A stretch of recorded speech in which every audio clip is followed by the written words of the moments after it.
Song Question 24, sir.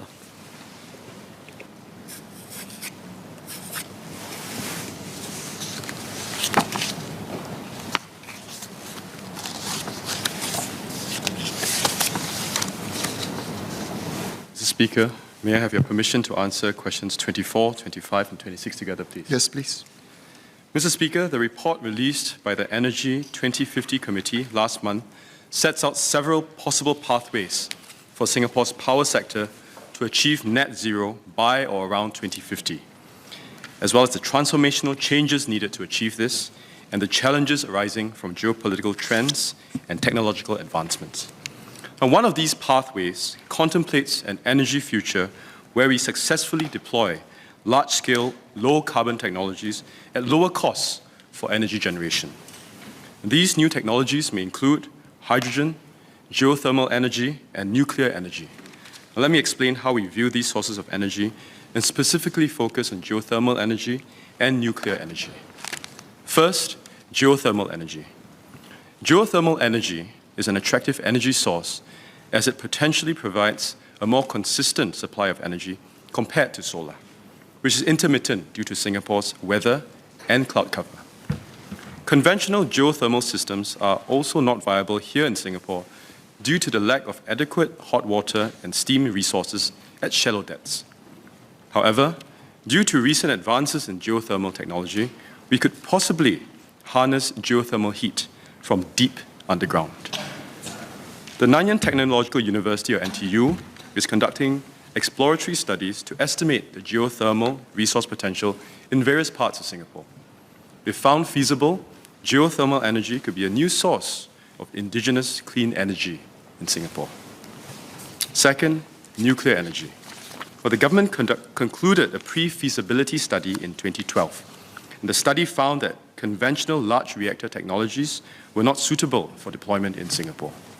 However, new designs are being developed and are in the process of being developed since that have the potential to be much safer than many of the plants in operation today. These include small modular reactors, or SMRs, and Generation 4 nuclear technologies which incorporate enhanced safety systems that may not be possible for old generation technologies.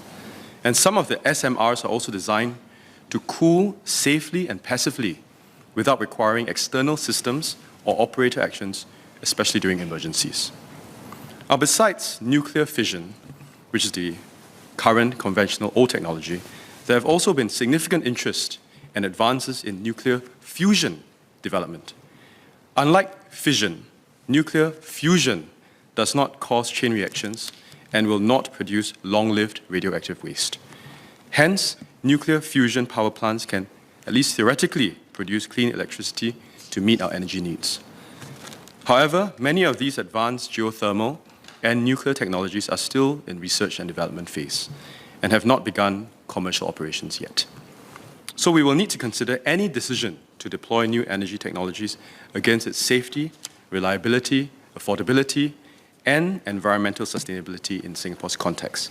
Now, these technologies must meet stringent standards of critical infrastructure resilience in line with the international best practices of developed countries which have experience in ensuring the safety of such power plants.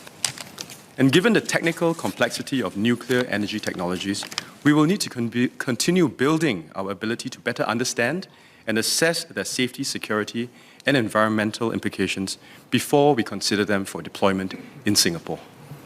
The government, through the Nuclear Safety Research and Education Program, is supporting research in relevant areas of nuclear policy, science and engineering, as well as efforts to train a pool of scientists and experts in local and overseas universities. As a responsible member of the international community, Singapore also actively supports international efforts to strengthen the global nuclear safety and security architecture. We work with the International Atomic Energy Agency, IAEA, and other ASEAN member states in the ASEAN network of regulatory bodies on atomic energy, ASEAN-TOM. And this is to help strengthen regional preparedness to respond to a potential nuclear emergency. Our future energy mix will depend on advancement in low-carbon technologies, as well as through collaborations and trading of low-carbon energy across borders. The government will carefully study the recommendations in the committee's report and calibrate our plans accordingly as technologies evolve. In the meantime, we will continue to enhance energy efficiency across all sectors and encourage consumers to play their part to conserve energy. Sang Wei Neng.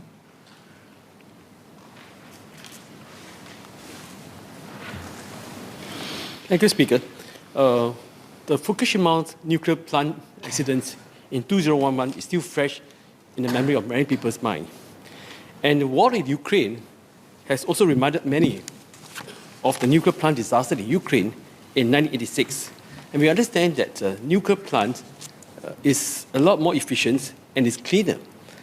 We also know that Fukushima nuclear plants have adhered to many industry standards across the globe, but yet they still have the accidents.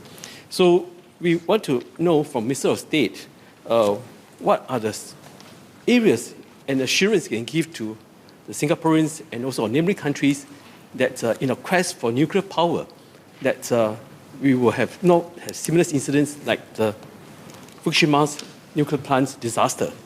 And secondly, well, our quest for nuclear energy will also prompt our neighboring countries to go for similar technology, and if so, how could we work with our neighboring countries to ensure that such development is safe and also minimize the impact on the environment?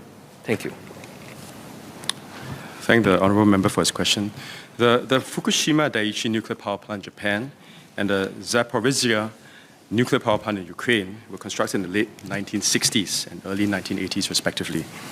These are older nuclear power plants that are designed to rely heavily on active systems, such as electricity to power their coolant plants, and to also keep the plant safe during an accident. I mentioned earlier on the difference between fusion technology as well as fission technology. The older technology is effectively fission technology. The government concluded in the pre-feasibility study in 2012 that conventional nuclear technologies, primarily using fission technology, such as those that deployed in Fukushima and the Zaporizhzhia nuclear power plants, are not suitable for Singapore. However, as I mentioned earlier, there are new kinds of nuclear technology, like nuclear fusion technology, that are being developed globally that will have the potential to be much safer than the older designs that the member had raised earlier. So we will continue to monitor the progress of these new technologies.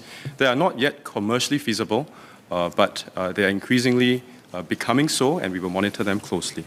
With regards to the geopolitical or international community, Singapore is a responsible member of the international community, supporting international efforts to strengthen global nuclear safety and security infrastructure.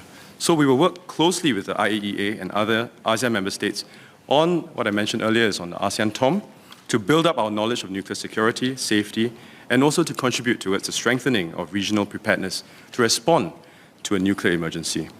Now, as the world continues to transition from fossil fuel to fossil fuel-based generation, countries planning to produce nuclear energy must do so with strong safety and security frameworks. And our study looked primarily at that and also look at new technologies in which we can potentially use in future nuclear as well as energy in our nuclear and our future energy mix. Thank you. Liang Yanhua. Thank you, sir. So it's indeed good news that the SMR and the new fusion technology can allow us can Singapore to tap on nuclear energy at very low risk, and it's viable. So in the EMA reports, it also mentioned that Singapore can tap 10%, the nuclear energy can supply 10% of our energy, total energy by 2050. So can I further ask the MOS that if we are indeed embarking or making this significant move to tap nuclear energy, and also will have to build the required capabilities and infrastructures, why are we only looking at tapping 10% and not higher, given the very significant undertaking?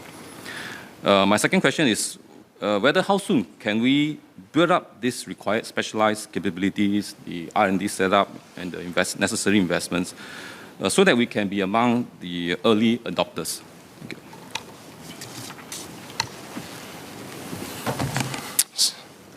Sir, the Energy 2050 Committee derived a 10% based on a certain set of hypothetical scenarios and assumptions. The government has not yet set any target for the energy mix in Singapore.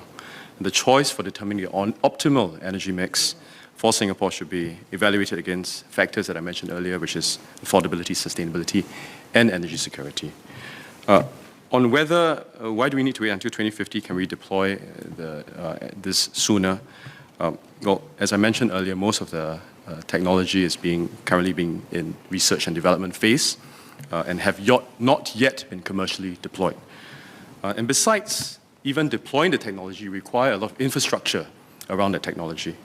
This requires specialized expertise that will also need to take time to be developed before you can deploy that in earnest. So you need the necessary regulations, you need human resources support to ensure that when we deploy such infrastructure, that nuclear safety and security is foremost in our consideration. Thank you.